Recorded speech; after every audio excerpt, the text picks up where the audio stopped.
Hi, I'm Jerry Hesch, Dr. Hesch from Hesch Institute in Aurora, Colorado. I'm a physical therapist, and I just posted a couple of films on Mark on his cuboid, but I now want to focus on his sacrum. And he has a long history of low back pain, was involved in very physical work, and since September has been treating it, am I correct, with chiropractic, rolfing, and physical therapy and Pilates? Actually, chiropractor and rolfing. Okay, and the others you've had in the past? Yes. Okay, got it. What I found was the most obvious motion deficit is that he doesn't have mobility on his left lower sacrum.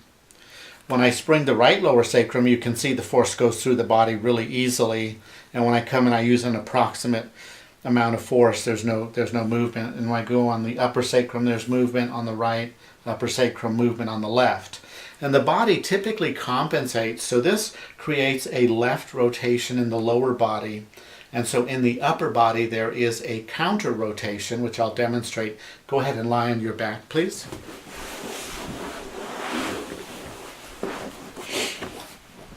And the typical counter rotation happens in the chest, and it happens on the left side at about the level of the third rib. And I can spring these ribs, and I know they're a little tender, but when we get to number 3, can you tell that's stuck?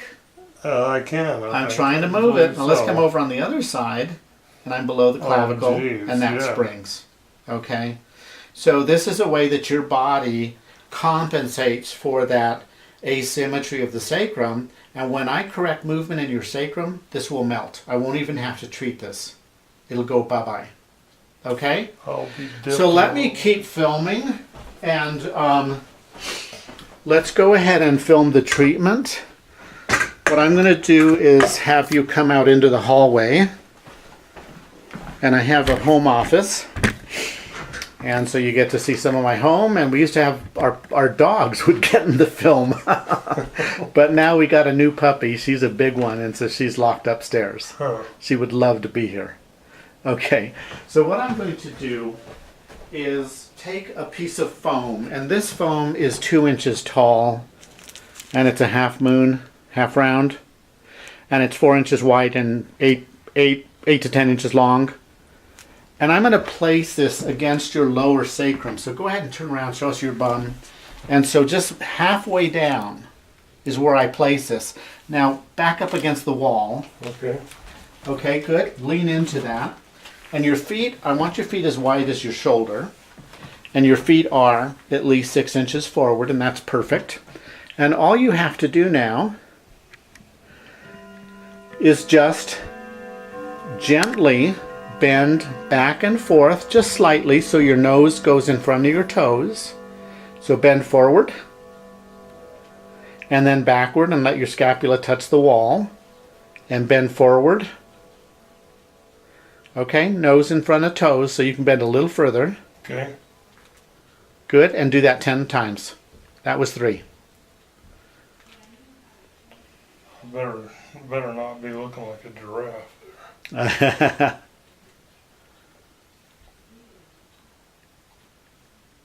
And when you're done, come lay on your stomach.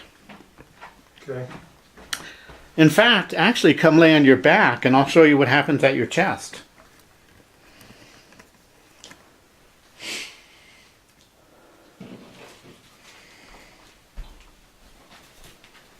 Lay on my back.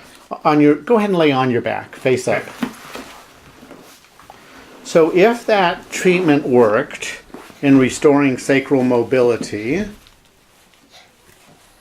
then the compensation in your chest wall should resolve. And so I'm here on approximately the 5th rib, and of course that springs. 4th rib springs. I'm on number 3, and that springs also. Do you feel that movement? Yeah, I do. A little pain still there, but Okay. Lie on your stomach, please.